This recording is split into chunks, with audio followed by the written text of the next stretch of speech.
Alright YouTube and Fallout community. So in today's video I'm going to bring you guys the worst legendary weapon effects. I said I was going to do this a while back and I finally got around to doing it. And not all of these abilities are like super awful, but there are some pretty damn bad ones. And there is 12 abilities. I'm not doing a 10 because there's a few that I just couldn't leave out. So we're doing 12 today. First up, I'm grouping like the first 6 together because they're pretty much the damn same. And they're the Assassin, these are Assassin Effect, Exterminator, Ghoul Slayer, Hunter, Mutant Slayer, and Troubleshooter. And what they all do is they all add 50% damage to a certain type of enemy. So I kind of grouped them together, but I do have them in a certain order because they're, I guess you could argue their relevance. But first up is Hunter, which is 50% more damage to animals. This seems just like the worst one to me. I don't know what else is considered an animal, but I just don't see animals as a threat. Next up is the Exterminator, which is 50% more damage against Mirelurks and bugs, which you could probably argue the relevance of this one because it does cover 2 types of enemies, but in the end it's still pretty damn bad. Next up is Troubleshooter, which is 50% more damage against robots.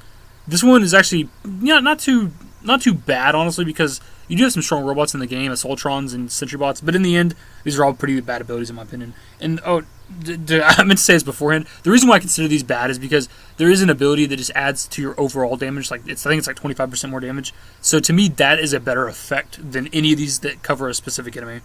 But next up is Ghoul Slayer, which is 50% more damage, obviously, to ghouls. And this one's this one's not too bad, honestly, because ghouls are one of the most common enemies in the game. I'm sure you've noticed this. Everybody has. So this one's not terrible, but in the end, again, these are all just bad. Next up is Assassin, which is 50% more damage against humans. This could probably be the best of them all because you do fight a lot of humans in the game as well. But the more common humans you fight, which are raiders and stuff, aren't that difficult. And then last up for these abilities is Mutant Slayer, which the reason I have Mutant Slayer as like the best of them all is because you fight a lot of mutants in the Wasteland, and the mutant enemies to me are harder than the human enemies in the Wasteland. Now you do fight some hard humans in like the story and things like that if you fight like the Brotherhood and shit, but in the end I think the Mutant Slayer is probably the best one. But next up is is Nocturnal. This one's a weird one, guys. It does increasing amounts of damage as the night grows longer and less damage during the day. Now, this is weird to me. Like, why would you use a fucking ability that makes you stronger only during the night? Like, it's just, I don't know. It's not like, again, this is not a bad ability, but it's so weird to me. Like, I don't know why. I would never use this ability. Next up is Junkie. This one's terrible. It does increased amounts of damage the more withdrawal effects you're suffering from. So pretty much Bethesda wants you to get out there and get addicted to everything you can. What an awful thing for them to want you to do. No, I'm just kidding. But no, this one's pretty bad, honestly, because I'm not really ever, as far as I can tell, addicted to anything because I've never suffered from any kind of withdrawals. So this one's just like, what a useless ability. I'm not going to go out there and like get addicted to things. Wow, that video just got done. I'm not going to go out there and get addicted to things just to make this weapon stronger. That's just stupid. Number 4 on the list is Automatic. The reason why this one is so bad is because it's an ability that makes your weapon automatic, but it only works for the laser musket.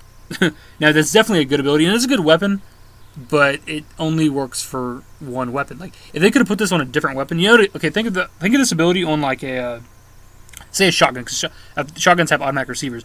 But say you got this ability on a shotgun, makes it automatic, and then you could put like the powerful receiver on the shotgun, like as a normal mod. You have the power of the powerful receiver with the automatic effect. Now that would have been a genius ability, and that would have probably been one of the best abilities. Next up is Berserker, which is you deal more damage the lower your armor resistance is.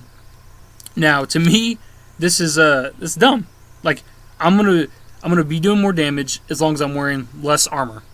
So I'm taking a shit ton more damage. Yes, you're dishing out a lot of damage, and I think it goes up to like a 200%. So you can do a shit ton more damage. But why would you ever want to sacrifice armor for this? Like, maybe later in the game, when you're like so high level that it doesn't matter, it might be useful. But I would not use an ability that requires me to have less armor. That's just fucking stupid. Number 2 on the list is Bloodied, which is deals more damage the lower the user's health is. How dumb of an ability. Why would you want to use an ability on your weapon that relies on you getting your ass kicked? What kind of sense does that make? I don't want to have an ability that relies on me being low on health, because I don't want to be low on health. I want to be winning these fights, not getting my fucking ass kicked. This is just a dumb ability. I don't understand this ability. I would again never use this. I wouldn't use any of these abilities, honestly. And the number one on my list is Medic. I don't know if any of you have seen this ability yet, but what it does is you heal the target instead of hurting them. And this ability completely escapes me. Outside of why? Okay, maybe heal your companion, but your companions can't die, right? So why the fuck would I need to heal anybody ever? It just doesn't make any sense to me. I don't understand why you would want to have a weapon with the ability to heal instead of hurt. And another reason why this one is number one on my list is it doesn't make sense to me. Okay, in a Elder Scrolls game, it could kind of make sense because you have magic and things, so it's feasible in that reality, that world, that you could have an ability where I hit you, I heal you. It doesn't make sense in a Fallout game, right? Because as out there as it is, it's more grounded in reality, right? Because they're humans and things like that.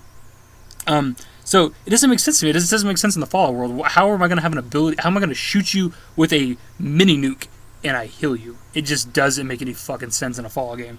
But that's my list, guys. There's actually between the best abilities and the worst abilities, I have left out a few. I might go back and just recap on the abilities that I haven't done. I don't know if they're good or bad.